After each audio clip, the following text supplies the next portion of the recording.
Oi, deixa eu ver se o Samuel consegue entrar. Boa noite. Eu Olá, boa noite a Oi, todos. Como estamos, tudo Moniquinha? bem? Tudo ótimo. Como é que você tá? Você está cada vez mais bonita. Obrigada. Você também, esses seus olhos verdes. E Tudo aí, bem, Moniquinha? gente? Vamos começar, né, Samuel? Ei, Meu tô nome é nervoso, Mônica. viu, hoje? Tá Eu nervoso? nunca fico nervoso Também hoje, tô, ó. deu tudo certo, então. A gente vai ficar nervoso junto. Então, gente, meu nome é Mônica. Para quem não conhece, meu nome é Mônica. Sou enfermeira do Grupo Bem-Vida. Trabalho em sala de parto já há 10 anos, né, em centro obstétrico. Na verdade, são 11 anos. Conheci esse rapaz nas salas de parto da vida, no hospital onde a gente trabalha junto. E aí a gente resolveu falar sobre esse assunto juntos. Tá presente aí, rapaz? Moniquinha, bota o assunto, tu tem que Ah, vou comentar, colocar. aí tu fixa o comentário. Tá, Tu vou colocar aqui. segura, tu segura nele e fixa o comentário. Oi, minha, um beijo. Oi, Priscila. Priscila é minha Tá paciente, famoso, né, tu? todo mundo entrando aqui. Vamos Valendo. botando Agora, como é que eu fixo isso? Aí segura e bota fixar comentário. Né, meu filho? Tá aparecendo isso pra mim, não, viu? Clica no comentário, no teu comentário, Ai, agora segura. deu certo. Gente, eu sou amarrada. Vocês têm que entender que Gostei, gostei. tá presente, Samuel. Gente, eu sou o Samuel Werther, eu sou ginecologista obstetra. Todo mundo me pergunta assim: ah, doutor, onde foi que o senhor se formou? Onde é? Eu vou fazer o currículo completo hoje. Eu terminei medicina na Universidade Federal de Campina Grande, sou cearense, mas eu terminei lá. Eu fiz ginecologia e obstetrícia na Escola de Saúde Pública do estado de Ceará. Girlene, um beijo. Fiz mestrado em saúde coletiva na Universidade de Fortaleza. Oi, Carol. E estudei em Niermice materno, são mortalidade materna grave, que são mulheres que passaram no período gravídico puerperal por uma quase perda, ou seja, que elas quase morreram, mas não morreram. Então é uma morbidade materna grave. E eu estudei isso durante o mestrado. E além disso, eu tenho especialização em saúde coletiva também, mas o que eu gosto de fazer mesmo é parto, principalmente parto normal. A gente vai falar um pouquinho aqui das necessárias e tudo, mas calma, meninas. Eu recebi Calma, um calma. monte de comentário Calma, hoje. senhoras. Então, como o Samuel falou, né? O nosso tema é desnecessária, mas a gente quer deixar bem claro que a gente não é contra a cesárea. Pelo contrário, a gente acha que a cesárea era salvadora.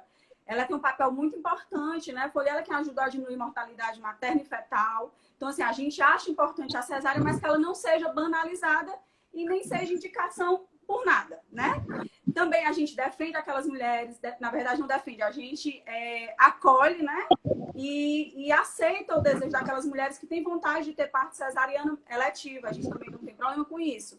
Mas a gente deseja que essas mulheres elas façam essas escolhas informadas, que elas saibam o que estão escolhendo, que elas saibam os benefícios e os riscos. E assim, o que a gente vê muito é que às vezes a mulher decide por um parto cesáreo porque ela não conhece o parto normal ou porque ela simplesmente tem medo da dor. Né? E a dor do parto normal, ela não é uma dor contínua, ela não é como uma dor de cabeça que não passa de jeito nenhum. A dor do parto normal, ela é uma dor suportável, que a mulher consegue passar por esse processo tranquilamente se ela tiver ajudas, né? E se ela tiver conhecimento, que é o mais importante. Ela precisa conhecer o Apoio, corpo né? dela. Ela precisa estar ao redor de pessoas que gostem dela, pessoas que Isso. conheçam ela. Ela não pode estar em volta de pessoas que ela acabou de conhecer naquele momento. Então é muito bom alguém que esteja ali por ela, né? Para ela. E, além disso, Moniquinha, é cultural, né? A gente passou por um tempo que todas as mulheres pariam normal, até existir a cesárea, ou seja, a época da nossa avó, ela teve 15 filhos, 16 filhos, todos de parto normal. Naquela época, as mulheres morriam de parto, então era muito comum antigamente a gente. Pode perguntar à avó de vocês aí, era muito comum ouvir, ah, fulana de tal morreu de parto. E hoje a mortalidade materna, ela é muito baixa. E uma das causas que fez essa mortalidade materna ficar muito baixa foi a cesárea. Então a cesárea, ela sim, em alguns casos ela é necessária. Então até quando a gente foi saber, assim, como é que a gente bota o tema, né? E o primeiro tema que a gente pensou era desnecessária ou cesárea necessária. Então, assim, a gente sabe que existe uma necessidade, em alguns casos, da cesárea. E aí, o que a gente quer desmistificar aqui, e que às vezes incomoda um pouco esse termo desnecessária, né? É a gente trazer o que é a cesárea, como foi que ela surgiu, e assim, e como um parto normal é tão melhor quanto uma cesárea, trazer os E benefícios assim, também do parto normal. é deixar claro aquele negócio que eu estava explicando, que às vezes a paciente, ela não conhece, né? Acha que é só o motivo é a dor, ela não conhece o que vem por trás disso, não conhece que as contrações, né, as ondas contrativas que a gente tem, no parto normal, elas são contrações que vão e que voltam, que ela consegue passar por aquilo ali tranquilamente, que existem outros métodos, né, como métodos farmacológicos para alívio da dor da paciente, que ela consegue ter realmente o parto normal. Mas, se mesmo assim não for do desejo da paciente, não quero, só quero ter cesárea, é o meu desejo, a gente ainda pede que ela se informe sobre isso. E, se possível, espere pelo menos o bebê dar sinal para que ela tenha essa cesariana. Não seja uma cesariana eletiva, onde ela chegue num dia, determine a data, retire o bebê lá do cantinho, que ele está bem acolhidozinho, e nasça, né? Mas ainda assim, né? Assim, voltando para a nossa live, que a gente fez mais um pouco para falar sobre a cesariana, que nós não somos contra, né? Mas hoje a gente veio aqui para poder falar sobre as mulheres que têm vontade de ter parto normal, que têm desejo de ter parto normal, que se preparam, mas que não conseguem por algum motivo, né? Ou porque são desencorajadas no início da gestação, ou durante a gestação, ou no final da gestação. Ou até mesmo intraparto, né? Está no trabalho de parto e não deu certo. E aí é E nesse às momento que a vezes, gente vai saber. às vezes as amigas, né? Aí quando uma delas diz assim, ah, eu quero parto normal, aí a outra, mulher, tu é doida. Como é que tu quer um É, parto normal? Como é que tu vai é passar por isso? verdade. São desencorajados. Então, assim, E até porque, assim, muitas pessoas realmente já tiveram partos normais e experiências negativas, né? Há um tempo a gente teve pessoas com partos normais com experiências negativas, que sofreram violência. Então, isso traz para a mulher também uma dificuldade muito grande de querer ter um parto, como, por exemplo, algumas mães já relataram, né? Porque o parto da avó dela foi normal, mas o da mãe já foi uma cesárea, ou foi uma cesárea intraparto, ou foi um parto difícil, né? Um parto fórceps. Enfim, elas também têm essa questão, como você está dizendo, cultural também, a cultura que a gente tem, porque as nossas mães já vêm com essa história do parto cesariano, né? Agora que estão e esse, resgatando o parto normal. e esse termo, Moniquinha, desnecessária, ele surgiu do empoderamento das mulheres, exatamente isso. As mulheres, Exatamente. elas se informaram, elas foram atrás de saber quais são as evidências científicas, quando é que tem realmente uma indicação de cesárea, e elas criaram esse termo do desnecessária exatamente para incomodar. Opa, por que que eu vou fazer uma cesárea se ela não é necessária? Entende? Exatamente. Então, elas mesmas já chamam de desnecessária. Tá? Ou seja, ela diz assim, por que que o meu obstetra está indicando uma desnecessária? Entende? Então, assim, elas mesmas já falam. Então, isso é muito bom. E é isso que a gente quer aqui, é empoderar essas mulheres, é trazer esse empoderamento para elas, principalmente em forma de informação, trazer essa informação para elas saberem o que é uma cesárea bem indicada, saber o que é uma cesárea que realmente, ou seja, um parto que realmente não dá para ir para um parto normal, porque existe, tá? Existem vários casos que a gente não vai dar para ir para o parto normal, e a gente trazer aqui que a cesárea é salvadora. No último caso, às vezes a gente tem que fazer cesárea. Então, assim, é uma coisa que a gente está estimulando, sim, o parto normal, está estimulando que vocês conheçam, mas se por um acaso, depois de tudo isso, de vocês se munirem de informação e vocês decidirem que, diante de todas essas informações, decidirem que querem uma cesárea, isso vai ser excelente. Você não vai ser mais ou menos mãe Por porque causa disso, exatamente. você não conseguiu um parto normal. E Então, assim, aí, da mesma oi. forma também, da mesma forma o contrário, se a paciente tentou o parto normal, tentou, mas não conseguiu, que ela não fique triste, porque o presente dela é o nascimento do bebê e eles dois ficarem bem. Não fazer Com certeza. daquilo ali assim, meu Deus, eu não consegui meu parto, pronto, está tudo perdido, né? Então, assim, as pessoas têm essa ideia muito clara, tipo assim, não deu certo o parto, pronto, eu não fiz o que eu queria, acabou-se. E vão para cesáreas sofridas, né? Quando que, na verdade, elas têm que ir para cesárea achando bom, porque o bebê vai nascer bem e ela vai estar bem também. Se a cesárea foi realmente foi a indicação correta. E eu digo que é o momento mais importante da vida delas, né? Assim, então, elas têm não quer um parto. Elas não estão atrás de um parto. Não é um parto que vai fazer ela feliz naquele momento. A gente não está ali atrás de um parto, se ele é normal ou cesárea. A gente quer o bebê delas. Então, não fiquem tristes se vocês não conseguirem um parto normal. Na realidade, vocês conseguiram. Vocês são mães e vai nascer o amor maior da vida de vocês, que é o filho. Exatamente. É o presente maior, né? Aí, Samuel, quando a gente resolveu fazer a live, eu coloquei uma caixinha de perguntas lá do Bem-Vida.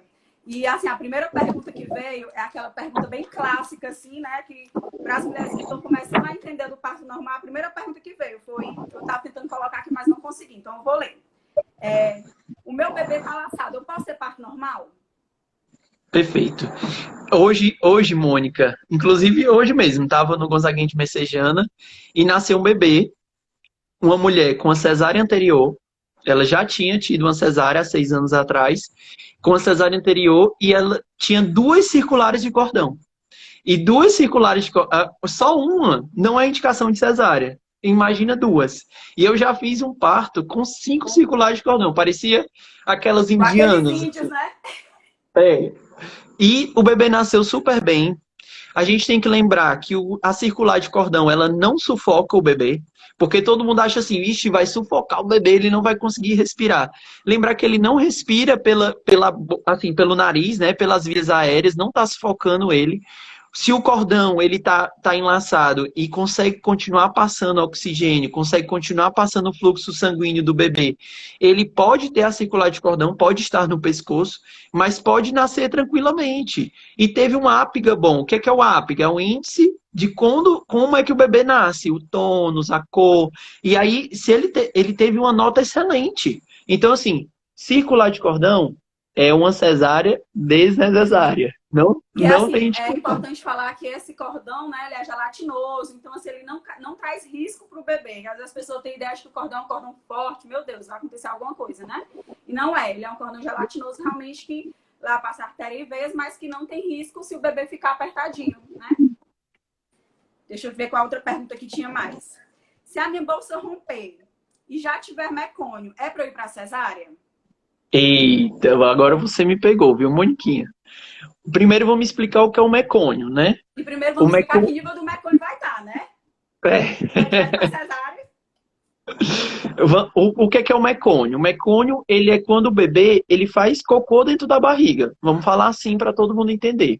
Ou seja, alguma coisa aconteceu, o esfíncter do bebê, o esfíncter anal do bebê abriu e soltou o cocôzinho dentro da barriga. E aí fica um líquido amniótico que deveria ser claro, esse líquido ele fica mais escurinho, tá?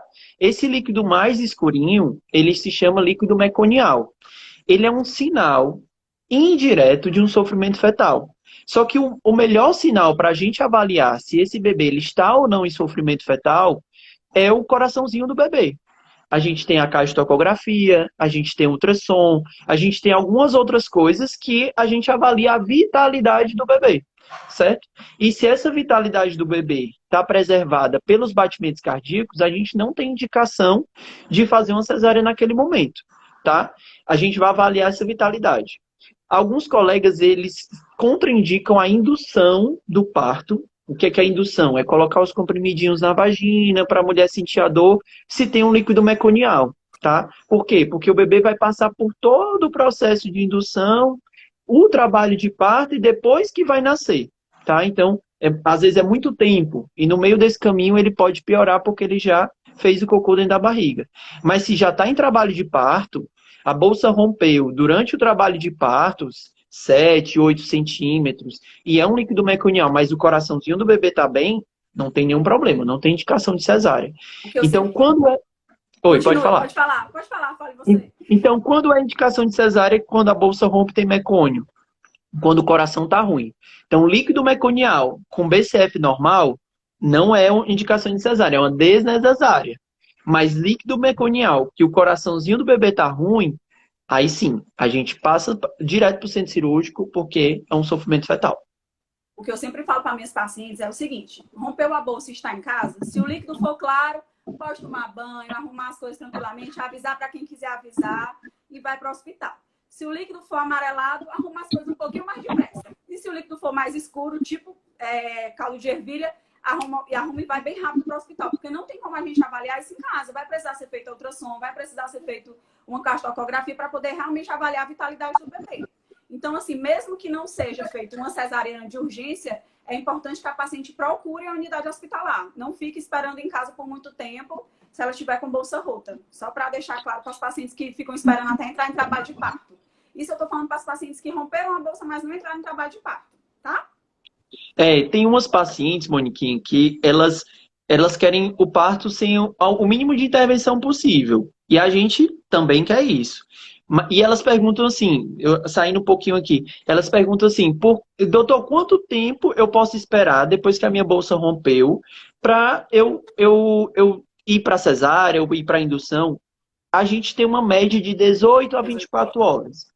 Só que 18 a 24 horas dentro do hospital. Por quê? Porque a gente precisa saber se esse bebê tá bem, se o coraçãozinho tá bom, fazer a caixa, como a própria Mônica disse. Então, assim, a gente precisa saber se tá bem. Se soube que tá bem, tá tudo tranquilo, não tem nenhum problema, a gente pode aguardar. Depois desse tempo, 18, 24 horas, a gente vai para indução ou para cesárea.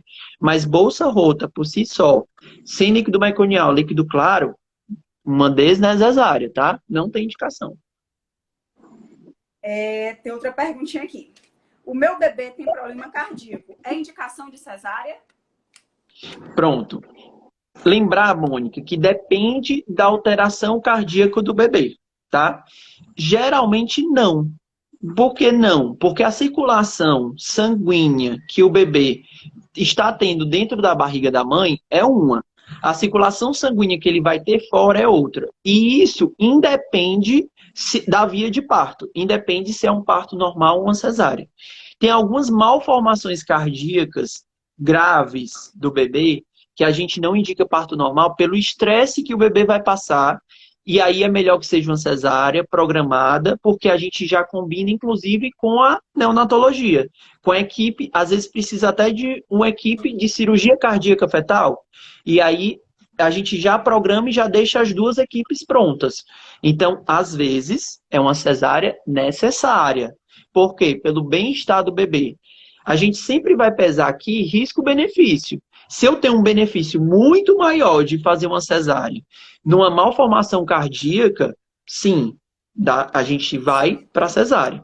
Mas se é uma malformação que geralmente essa malformação ela se fecha, por exemplo, um ducto persistente, latente, geralmente isso se fecha com o progredir do parto, progredir da gestação. Ela geralmente está tranquila, vai para o parto normal tranquilamente. Mas se não, a gente iria para cesárea.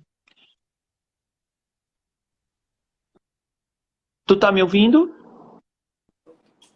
Certo. Tá me escutando? Porque cortou nesse instante. Tá.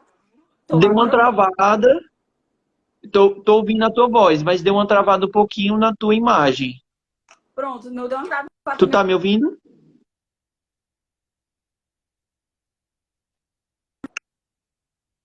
Oi?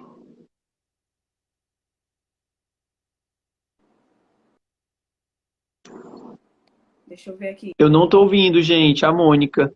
Alguém tá ouvindo a Mônica?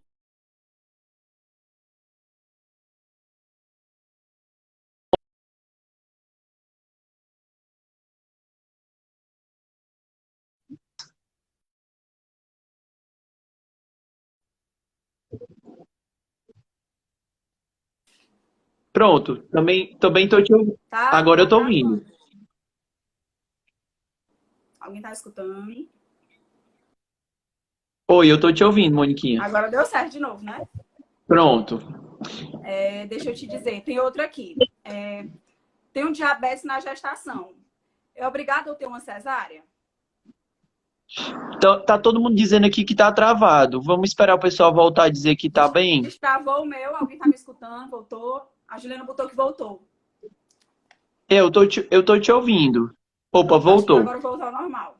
Pronto, perfeito. Então, Pergunta de novo. Pergunta é de uma paciente que é diabética gestacional e ela quer saber se só porque ela é diabética já está indicado a cesárea. Perfeito. Vamos falar um pouquinho sobre diabetes gestacional. Diabetes gestacional, ela se dá principalmente por causa dos hormônios da gestação. Então, como esses hormônios estão muito altos, ele altera o metabolismo da glicose e aí acaba dando uma diabetes na gestação, diabetes gestacional. 80% das mulheres, ou seja, quase a grande maioria, só 20% é que vai precisar de alguma medicação.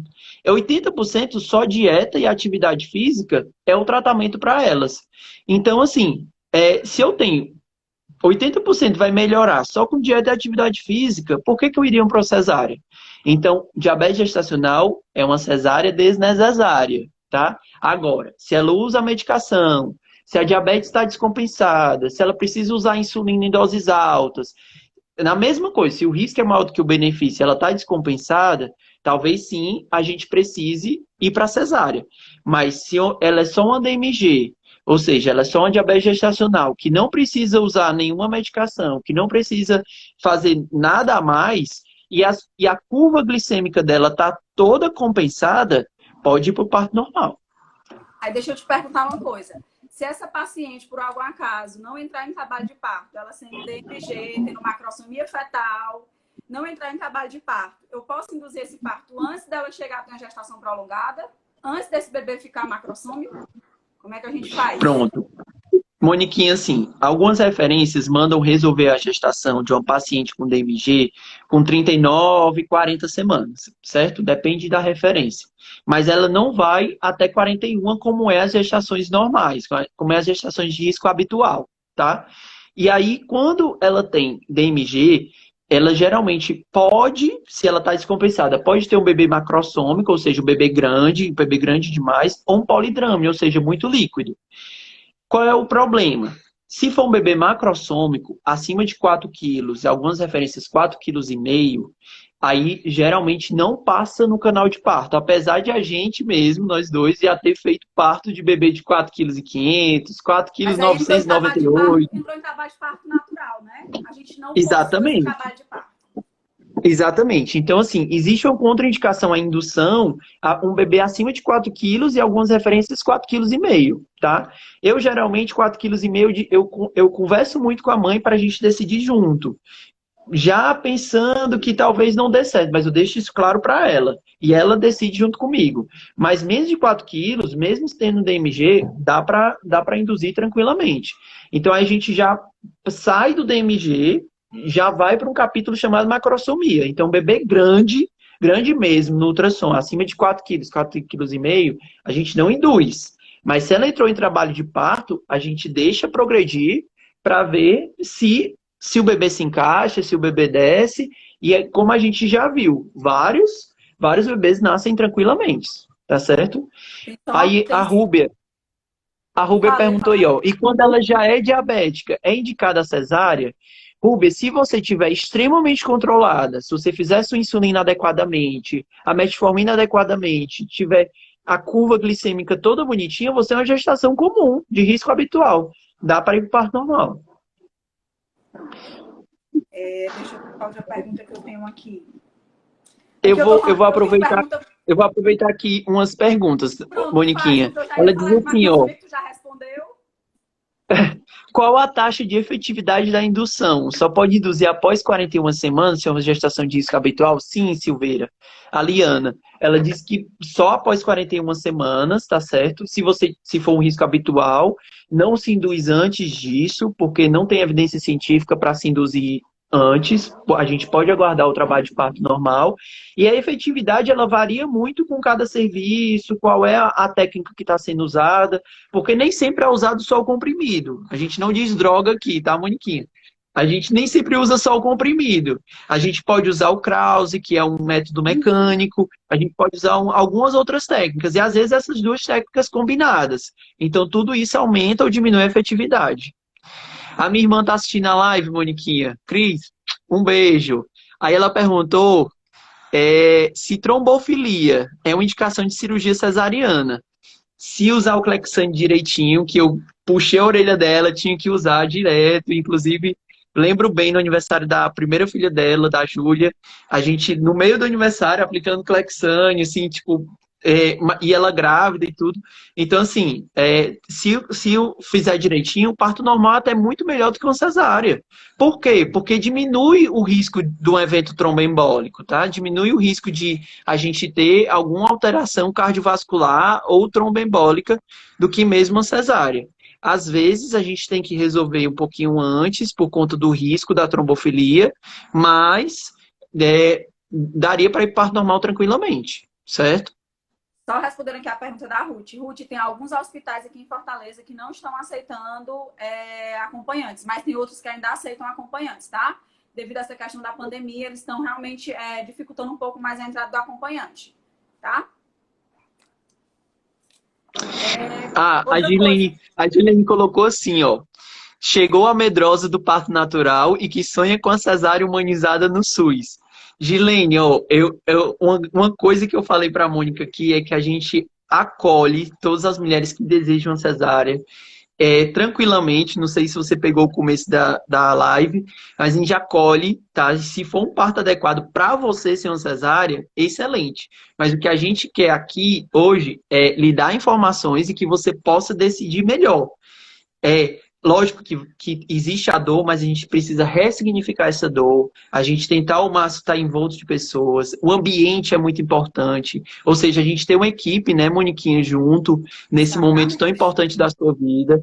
A gente tem uma enfermeira obstétrica de mão cheia que se chama Mônica, né? A gente tem um obstetra também que se chama Que se chama Samuel. Então Samuel. a gente pode estar com você nesse momento que é super importante, é um dos momentos mais importantes na sua vida. Então, assim, brincadeiras à parte, a gente precisa ressignificar esse momento e dar uma melhor assistência possível. Talvez até você consiga um parto normal, viu? Deixa eu te dizer que tinha uma pergunta aqui da Marília Carinho. Ela queria saber quanto tempo após a cesárea pode ter relação sexual. Aí tanto faz ser o parto normal como o parto vaginal. 45 dias, né? Que é o tempo do puerpério. Exatamente. E geralmente, Monique, a gente faz a revisão de parto para ver se está tudo bem, principalmente depois de um parto normal, que pode ter tido alguma laceração. A gente faz a revisão de parto e libera a relação sexual.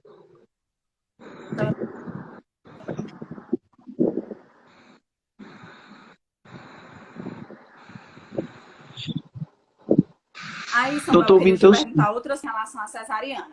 Por exemplo, uma paciente que entrou em trabalho de parto prematuro, ela obrigatoriamente precisa fazer uma cesárea? Ai, meu Deus. Deixa eu ver se eu aumentar aqui. Uma paciente que entrou em trabalho de parto prematuro, ela precisa fazer uma cesariana porque é prematuro? Tá escutando, não? Deixa eu ver aqui. Tá escutando? Oi, alguém tá me ouvindo? Tá travando. Eu tô te ouvindo. Tu tá me ouvindo? Pronto, voltou. Pergunta de novo. Pronto.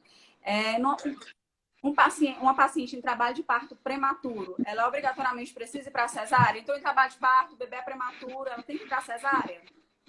Não, é assim. Trabalho de parto prematuro é o contrário. A gente precisa fazer com que iniba esse trabalho de parto. Então, a gente quer muito que a paciente entre em trabalho de parto, que seja tudo ótimo, mas após as 37 semanas, que é uma gestação a termo, tá?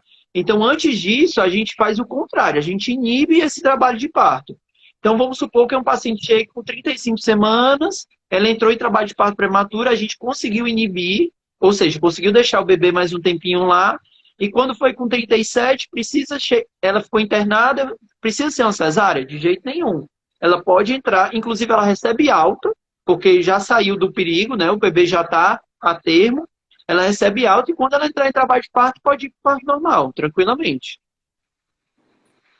Aí, Samuel, eu vou te fazer mais uma pergunta relacionada a essas cirurgias. Depois a gente vai falar para cesarianas intraparto, tá bom? Porque muita gente tem muita dúvida quando está em trabalho de parto e vai para cesárea, né?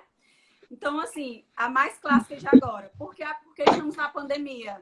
É obrigatório fazer para ficar uma cesárea? Eita. A via de parto, mesmo pacientes testadas COVID positiva, a via de parto é obstétrica, tá? Então, não tem indicação de cesárea porque a paciente tem COVID. tá? Pelo contrário, hoje a gente observa que durante a cesárea se produz mais aerossol, ou seja, quando a gente vai fazer o bisturi elétrico, produz mais aerossol, contamina todas as pessoas na sala, caso a paciente seja COVID. O bebê tem mais contato com o sangue materno, então ele tem um maior risco de transmissão durante o parto do que num parto normal, tá?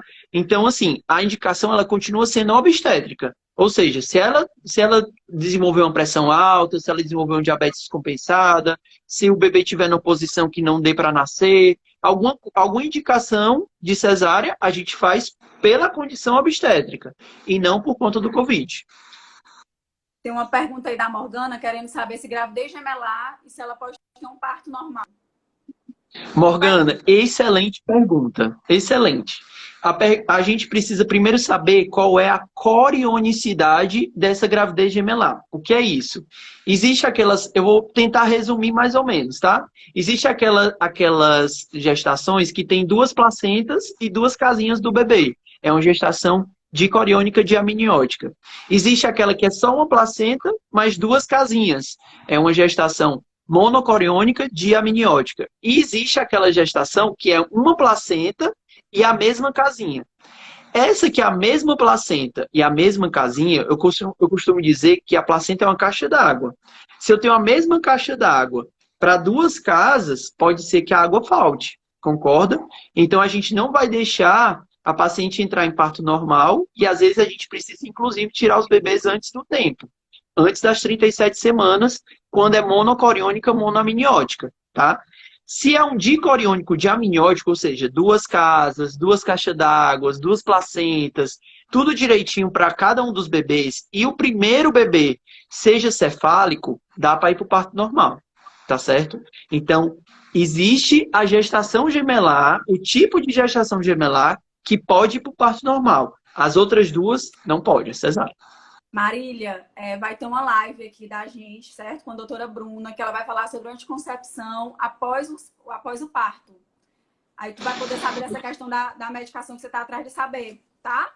A doutora Bruna vai me fazer essa live com a gente sobre anticoncepção pós-parto. Assistam, viu? A doutora Bruna é excelente. Excelente. Fiz uma live com ela, tá gravado no IGTV dela. Assistam também.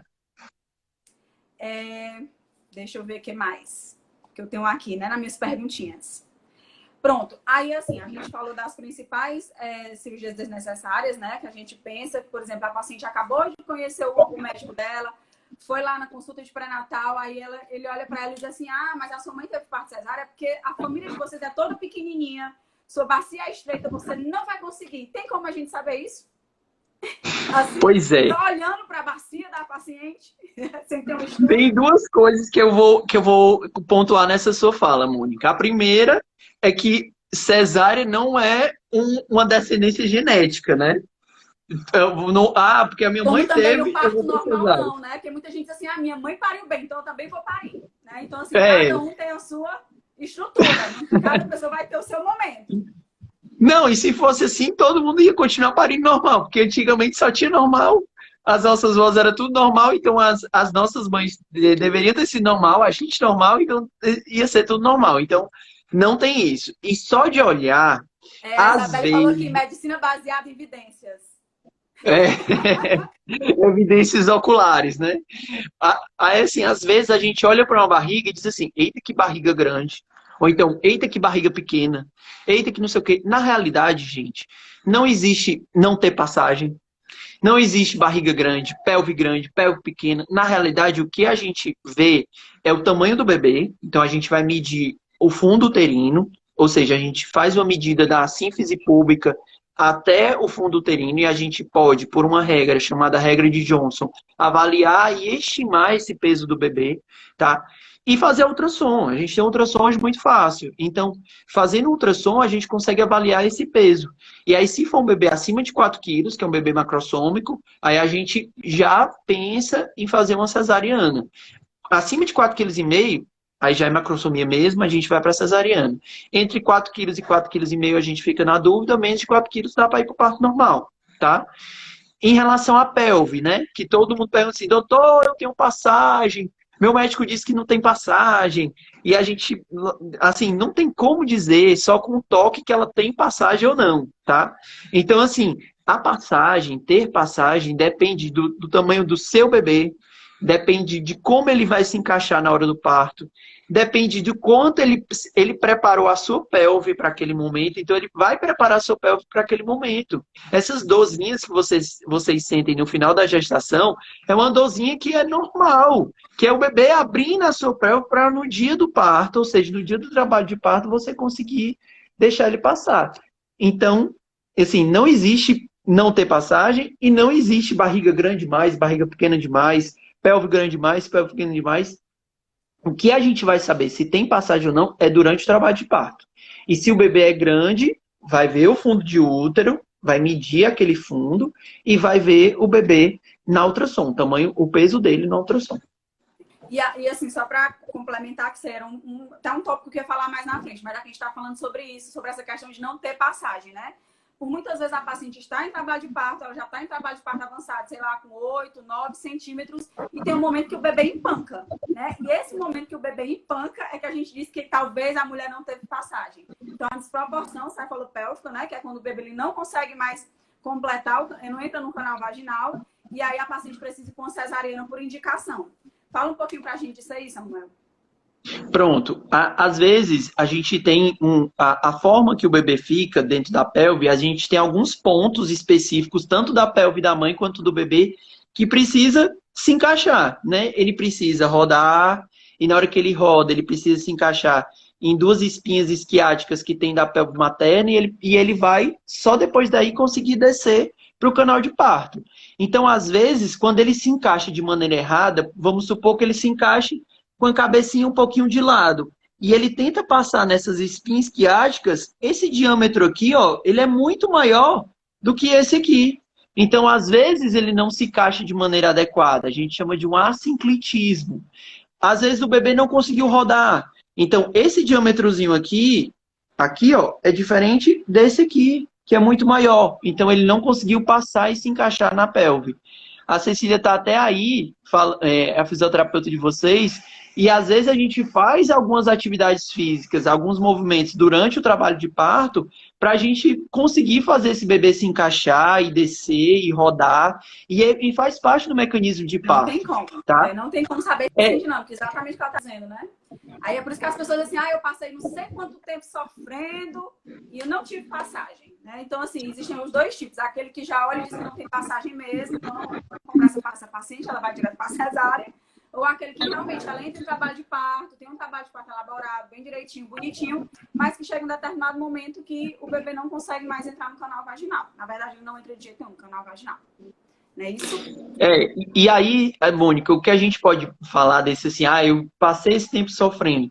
Só em você ter entrado em trabalho de parto já é completamente diferente. Exatamente. É completamente diferente. O seu bebê ele passou por esse processo. Você teve as contrações uterinas, houve estímulo do surfactante no pulmãozinho do seu bebê. Só em entrar em trabalho de parto é o momento exato dele nascer. Ele quer nascer naquele momento. Então, tudo isso faz diferença de como o seu bebê vai nascer e você. Você entrou em trabalho de parto, você passou por esse processo, você teve toda a experiência. Então, nasce uma mãe desse momento também. Então, assim, não tem como adivinhar que você está por isso. Então, você vai desistir só porque você pode ter uma desproporção, né? Não faz sentido, né? Não são todas as mulheres que têm. Isso, perfeito. Samuel, sabe o que eu queria falar sobre pacientes que querem tentar o parto normal, mas tiveram uma cesárea anterior? Eu queria que tu falasse um pouquinho. Perfeito. Uma cesárea anterior, Moniquinha, ela não é indicação de cesárea, tá? Por quê? Por que a gente diz que duas cesáreas anteriores, o ideal é que a gente fosse para cesárea? Porque aquele útero foi cortado 2 vezes. Então, quando a gente tem um tecido que ele já foi assim cortado e ele é costurado, naquele local ele fica mais fácil de abrir. Ou seja, ele fica mais fácil de romper. Eu tenho uma área que ela é mais frágil, tá? E na hora do trabalho de parto, o útero ele se contrai muito e ele pode esgaçar com 2 cesáreas anteriores. Com uma cesárea, não tem contraindicação. O risco de rotura uterina é baixíssimo, quase zero. Então, eu nunca nem vi um útero romper com uma cesárea anterior. Então, assim, não tem indicação de ser uma cesárea. Uma cesárea anterior. Duas, já é uma indicação de uma cesárea necessária de forma relativa. Então, é uma indicação relativa de cesárea. Eu, por exemplo, quando a paciente tem duas cesáreas anteriores, eu explico bem o risco e o benefício, e eu acho, assim, é uma opinião minha, que esse risco é muito maior do que o benefício. Então, eu já oriento a paciente que o ideal é que a gente fizesse uma cesárea, a partir da segunda, tá certo? Mas tem algumas mulheres que elas querem muito parto normal, e elas podem tentar, é direito de vocês. Eu não estou dizendo que eu contraindico, mas eu indico, devido aos riscos e os benefícios, que vocês talvez precisem de uma cesárea quando tem duas cesáreas anteriores. Samuel, você nunca fez um parto normal depois de duas cesáreas? Fiz vários. Vários mesmo. Rompeu? Não, não rompeu. Mas pode ser que rompa. Eu não queria que fosse você. Então eu sempre deixo isso bem claro, que o risco é um pouquinho mais aumentado, tá certo?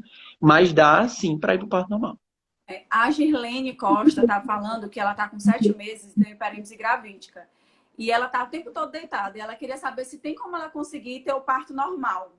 Eu digo assim, porque ela tá sem fazer atividade física. É o que eu costumo dizer, assim, para algumas pacientes, é que a gente tem o mesmo organismo, né? Nosso corpo ainda é igual àquelas mulheres antigamente que pariam desde a época da caverna.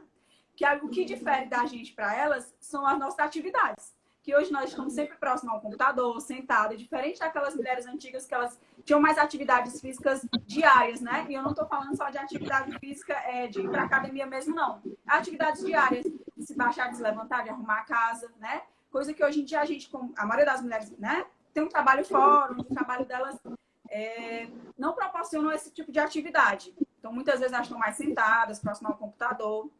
E assim, isso não impede dela ter um parto normal. Agora, com certeza, se ela estivesse com uma preparação física melhor, ela aguentaria mais o trabalho de parto, porque o trabalho de parto ele é cansativo. Você precisa estar com preparo físico. Mas isso não vai impedir de você ter um parto normal por conta da hiperêmese gravídica, não. Tá? Se você quiser acrescentar alguma coisa, Samuel. E no próprio hospital a gente tem medicações mais fortes, né? Que a gente consegue controlar esse hiperêmese, a gente consegue controlar esses vômitos e a gente consegue seguir para o trabalho de parto normal, tá? Não é uma indicação essa hiperêmese, não. Mas eu oriento que você converse com o seu obstetra, veja direitinho como é que tá, como é que não tá, avalie melhor para poder avaliar se você consegue ter. A Cessi perguntou aqui, quem tem duas cesáreas anteriores, fazendo ultrassom de segmento para ver como está a espessura da cicatriz, ajuda na conduta? Ajuda excelente. Não só ajuda, como define conduta. Então, quando a gente tem um espessamento do segmento mais grossinho, ou seja, que o útero não está se esgaçando pelo crescimento... Certeza, né? Aí é muito melhor da gente ficar mais tranquilo, diminuir os riscos e a gente consegue até pensar no parto normal. Mas quando a gente não consegue acompanhar, a gente não consegue ter tudo bem assim, dirimir os riscos, né, Moniquinha? Então, assim, a gente tem que diminuir tudo isso. Não consegui fazer ultrassom, não faço esse acompanhamento direito. Então, assim, não vale a pena passar por esses riscos. Mas se a gente consegue fazer direitinho, excelente. A Yasmin perguntou... Não, porque a Yasmin estava falando que a atividade física ajuda, mas isso que eu estou dizendo, ajuda porque o trabalho de parto ele é exaustivo, né? Se a pessoa depende do tanto de trabalho de parto, mas obviamente não impede. Por isso que as mulheres ficam tão preocupadas de achar que não vão conseguir parir como antigamente conseguiam. Claro que não impede. Perfeito. Ele é bem grandinho, depende do tamanho de grandinho. Eu não estou conseguindo identificar esse nome dela, mas ela está perguntando que ela fez ultrassom e o bebê dela é bem grandinho. A gente falou já sobre macrosomia, né? Mas vai depender do tamanho desse grandinho aí. Ela falou, a Switch. Ela botou que teve NIC2. NIC2 é uma alteraçãozinha do colo do útero. Essa alteraçãozinha do colo do útero... Eu queria errado. Essa alteraçãozinha do colo do útero não tem grandes relações aqui durante o trabalho de parto, não, tá? E saiu até um estudo que mulheres que foram diagnosticadas com carcinoma in situ ou alteração no colo do útero, puderam ter parto normal tranquilamente, principalmente se as lesões forem pequenas. Se a lesão for muito grande e que impeça o canal de parto, aí não, é contraindicado o parto normal. Mas depende do volume dessa alteração e do estágio que está essa alteração. Geralmente, NIC 2 não é ainda um estágio avançado que contraindica o parto normal, tá? Certo. Vamos falar um pouquinho das indicações e das contraindicações de cesariana intraparto. A gente já falou sobre a desproporção. Aí a gente pode falar também sobre o que mais? Intraparto, como o professor vai? Desproporção, Pronto. parar de progressão. Sofrimento fetal. Parar de progressão.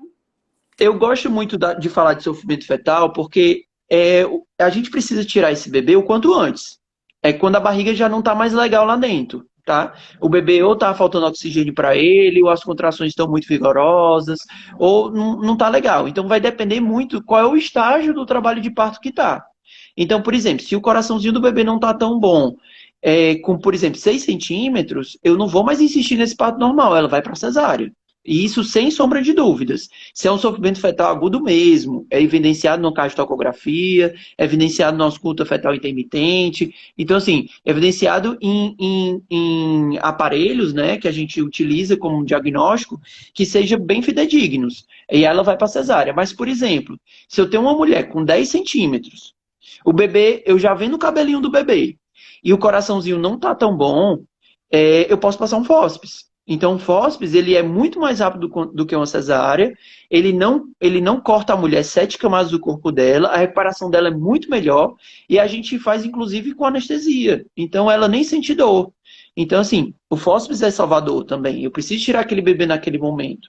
Todo mundo tem um tabu muito grande com fósfis, mas o fósfis, ele impede que o bebê tenha uma hipóxia ou uma sequela neurológica. Então, sim, a gente pode pensar no fósfis, se for da vontade de vocês. Lógico que eu não vou passar um fósforo sem ser à vontade, mas eu explico os benefícios e digo quanto o fósforo naquele momento é bom. É excelente. Existe o vácuo extrator, tá? O vácuo, ele faz um vácuozinho na cabeça do bebê e esse vácuo a gente faz uma tração. Então ele consegue puxar o bebê e o próprio bebê vai se encaixando e saindo. É excelente, tá super na moda, assim, todo mundo quer usar vácuo. Às vezes nem precisa, doutor, eu quero vácuo. Eu disse, não, gente, mas se o seu bebê não sair normal, não precisa do vácuo. Então, assim, todo mundo aí já vai no Google, eu quero um vácuo extrator. Então, assim, não tem necessidade do vácuo. O vácuo as mesmas indicações do vácuo, praticamente as mesmas indicações do fósfis. Então, fósfis, é como a Célia está dizendo, fósfis bem utilizado é um ótimo recurso, ele é salvador, inclusive para sequela neurológica. Então, sim, a gente tem que utilizar e indicar de maneira adequada. Então, vamos lá. Desproporção cefalopélvica, ou seja, o bebê é grande demais, o bebê é macrossômico, acima de 4, 5 quilos, 4,5 kg principalmente. Um bebê que não se encaixa bem na pelve, um assinclitismo, ou quando o bebê está fletido, dá para nascer de face, tá, manequim? Então, a gente consegue nascer o bebê de face, mas a gente não consegue nascer quando ele está fletido, por exemplo, grau 2. Quando a gente toca o mento, que ele não está nem de face, nem de cabecinha para cá. Então, ele nasce meio tortinho. Não nasce. Então, vai também para cesárea. Porque a gente esperou o trabalho de parto, esperou progredir, o bebê não se encaixou e não desceu. Assinclitismo, fletido, sofrimento fetal agudo no início do trabalho de parto, uma diabetes descompensada, tá? Uma diabetes que está muito, muito descompensada, precisando usar insulina, precisando usar metformina, altas doses, tá? Uma pré-eclâmpsia que ela está descompensada e uma mulher que ela precise talvez precisar de um sulfato de magnésio, então isso também leva a uma cesárea. Alguém está me ouvindo? Tá me ouvindo, Moniquinha? Voltou aí para vocês? Agora eu tô. Eu tô ouvindo. Posso continuar? Pode continuar. Pronto. E aí, a pré-eclâmpsia, Uma pré-eclâmpsia grave, que precisa usar um sulfato de magnésio, uma pré-eclâmpsia que ela tem sinal de gravidade, que tem pico pressórico, que não melhora com nada. Aí precisa sim para cesárea. Então, assim, a gente tem várias indicações de cesárea que são indicações absolutas, são indicações que são inquestionáveis. Por quê? Porque ou tem um risco de vida para a mãe, ou tem um risco de vida para o bebê. Então, a cesárea ela é salvadora, é uma cesárea que a gente sim precisa fazer. E às vezes eu nem. Lógico que eu vou informar sempre a mãe, mas eu não preciso ter um consentimento dela, eticamente falando, bioeticamente falando, eu não preciso ter esse consentimento, porque é uma indicação médica, uma indicação obstétrica. Então, assim, o bebê tá mal, eu não vou deixar esse bebê morrer por causa disso. Tá certo? Eu não vou deixar acontecer alguma coisa com a mãe ou com o bebê porque ela quer muito um parto normal. Lógico que eu vou respeitar, eu vou junto, a gente vai até o máximo possível para o parto normal, mas quando sai alguma coisa que aumenta o risco de vida da mãe ou do bebê, a gente vai para cesárea. Tá certo? Então existem sim cesáreas necessárias. Eu tô tentando ler aqui a pergunta. Lê, vai só lendo. É da Rejane? É, minha primeira filha nasceu de 32 semanas, de 37 semanas na 37. segunda. Entrei em trabalho de parto com 22 e a bebê nasceu com 24 semanas. Diagnóstico de ICC. Será correto esse diagnóstico? Isso. Sim, é bem característico, viu? Esse diagnóstico é uma insuficiência cervical, que é quando o bebê começa a ganhar um pouquinho mais de peso, simplesmente o colo abre e o bebê sai. E é um trabalho de parto bem rápido. Então, você entra em trabalho de parto, pouca dor, o bebê já está saindo. Então, é Engraçado uma que insuficiência ela teve cervical. incompetência na segunda, né? Na primeira ela não apresentou. Pois é, pode O mais acontecer. comum é você já descobrir na primeira gestação, né? E eu chamo que a medicina e o amor é nem sempre nem nunca. Em medicina e nem namu, nem jamé, nem toju. Então, é nem sempre nem nunca. Então, pode ser que aconteça. A Esté tá falando que fez no ultrassom e todas batem com 37 semanas. E aí ela fez no ultrassom esse mês e tá dando com 34 semanas, 2,45 kg. Pode ser um erro da ultrassom? Isto toda vida que a gente vai datar um ultrassom, a gente data pela primeira ultrassom. Então, na primeira ultrassom, a gente já vê qual é o tamanhozinho do bebê e a gente segue todo o restante da gestação utilizando essa idade gestacional. O que o seu obstetra tem que ver é se esse peso está adequado para 37 semanas. É conversar com ele, tá certo? Ela colocou da data provável, a mesma que você explicou. A data provável do parto da primeira ultrassom é a que é mais fidedigna. Tem que olhar se o peso está adequado para essa idade gestacional que você está agora. Vai ter que ver lá com o médico. Deixa eu ver o que mais que eu tenho aqui de pergunta. É só as perguntas aqui. Pré-eclâmpsia. A gente não falou de pré-eclâmpsia. Pronto. Aí, eu falei um pouquinho, né, que quando a gente tem uma pré-eclâmpsia grave, com sinais de gravidade, que a mulher começa a ter escotomas visuais, que ela começa a ter cefaleia, que é dor de cabeça, ela começa a ter uma dor epigástrica, ela começa a ter sinais de alarme de pré-eclâmpsia, aí ela sim precisa, talvez, de uma cesárea.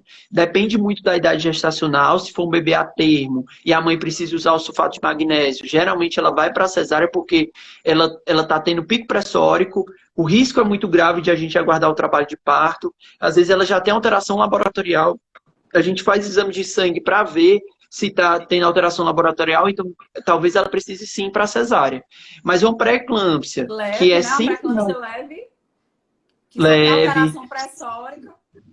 e a alteração pressórica que não é pico pressórico, é só uma alteraçãozinha pressórica baixa, que não é tão alta, que não tem sinal de alarme, que não altera o exame laboratorial, dá para a gente fazer uma indução com 37, 38, 39 semanas, fazer uma indução e ir para o parto normal. Dá tranquilamente.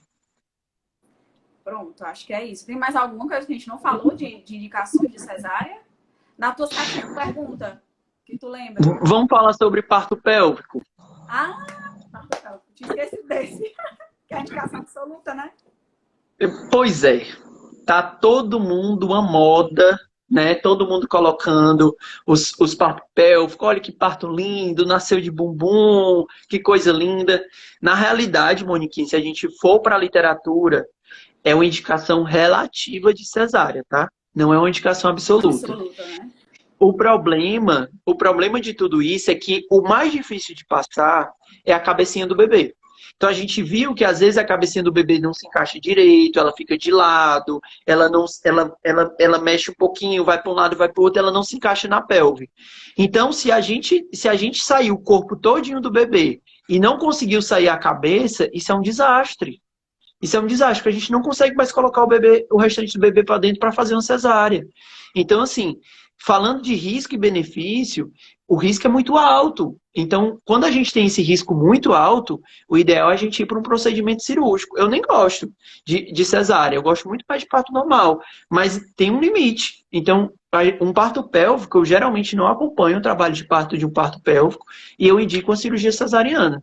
Aí você me pergunta, Samuel, você nunca fez um parto vaginal, ou seja, o parto normal que o bebê estava pélvico? Fiz vários. A gente faz as manobras direitinho, mas é rezando. Graças a Deus, nunca nenhum deu nenhum Porque problema. já chegou Mas pode ser parindo, que né? Já chegou parindo, não tinha mais o que fazer, não tem mais como fazer a isso. Chegou cesárea. lá, eu já estava o bumbum de fora, não tinha mais o que fazer. Era assistir ao parto. Mas, se eu soubesse desde o começo da gestação, eu estava no plantão, lógico, se fosse a minha paciente, eu soubesse desde o começo da gestação, ela iria para cesárea. Então, eu ia conversar com ela sobre os riscos e benefícios. Ela ia aceitar ou não, lógico que ela precisa aceitar. Ela ia aceitar ou não, mas eu iria indicar a cesárea dela, tá? Aí a Cési perguntou aqui, ó, pélvico, pode entrar em trabalho de parto e para cesárea intraparto? Excelente, porque chegou o momento do bebê, teve aquele momento, ela entrou em trabalho de parto, ou seja, o bebê deu os sinais que ele queria vir e ela fez a cesárea. Mas sim, Que é o que a gente falou no idealmente. começo, que a gente falou no começo da live, né? Que se a paciente, mesmo que ela queira um parto cesariano eletivo, que o ideal seja que ela esperasse o bebê dar sinais, né? É, a Cési falou aqui, colestase muito alterada nos exames. É uma indicação de cesárea? Na realidade, a resolução da colestase é 37 semanas. E Cési sempre vai ser muito alterado. É um TGO-TGP de 300, de 400. Então, é muito. Pois é, não é uma indicação relativa. Eu acho que essa mulher ela não consegue passar pelo trabalho de parto, ela tem um risco muito grave de ter uma hepatite fulminante. Então, geralmente, vai para cesárea. Tá? Se ela quiser muito, a gente indica a indução com 37 semanas. Mas eu indico cesárea, tá? Porque eu tenho que resolver logo. Eu já faço corticóide, inclusive, porque com 37 fechado, ela já tem que ser resolvida essa gestação. É uma das poucas que a gente não vai para 39, tá? Então, quando a gente precisa sair dos 39, que é um tempo, então a gente iria para 37. Se for ainda mais baixo, poderia induzir com 37 os níveis de TGO e TGP. Assim, se a gente achar que esses níveis estão caindo, que a colestase está diminuindo, que o prurido está diminuindo, que a colestase ela está diminuindo, ou seja, a sistase do colédoco está diminuindo e a doença não está progredindo, daria sim para a gente tentar Se uma conseguir com indução sem. 37, né? Porque antes disso ninguém vai induzir parto prematuro, né? Tem que ser com Exatamente, tem que ser 37. com 37. A Amanda pediu pra gente Pla- falar um pouquinho também sobre o oligoâmnio. Certo. Oligoâmio. Placenta creta, indicação de cesárea. Pronto. Ó, vamos falar dos dois. Tá acabando, eu acho, né, Moniquinha? Tem que ver aí o tempo. Olha aí o tempo direitinho. É, 1 hora, pior que eu não marquei. Aí o bicho cai de uma vez. Quando Eu aparecer, não botei. Alguém pode me dizer se está perto de 1 hora? quando aparecer em cima 20 segundos, aí a gente dá um jeito aqui de correr. Certo. Oligoâmnio, tá certo? Eu não tô mais vendo a Mônica, mas vocês dão uma olhadinha aí. Oligoâmnio. Dá pra entrar em trabalho de parto, tá? E a gente, quando precisa induzir e tem pouco líquido, é uma contraindicação de indução. Ou seja, a gente não vai fazer com que ela entre em trabalho, com que ela induza esse trabalho de parto. Mas se ela entrou em trabalho de parto e o Doppler está normal, mesmo com oligoâmio, dá para ir tranquilamente para o parto normal, tá? Então, oligoâmio é uma cesárea desnecessária. Naturalmente. Principalmente se o oligômio for associado à bolsa rota, né? É isso, principalmente se for associado à bolsa rota. Se o oligômio for de bolsa rota, não for só oligômio sentado de bolsa rota, a paciente pode tentar o parto normal. Faltam 1 minuto e 58 restando. Você acabou de aparecer aqui. Vai, vai. Pois vamos se despedir, Moniquinha. Eu quero agradecer 1 minuto demais e 49. entende muito e sabe muito assim lidar com cada fase do trabalho de parto e a gente consegue fazer esse sinergismo durante o plantão. Então, é excelente. Eu acho que a live foi ótima, deu para a gente esclarecer assim, várias indicações de cesárea e de não indicações. E assim, acolher essas pacientes que, mesmo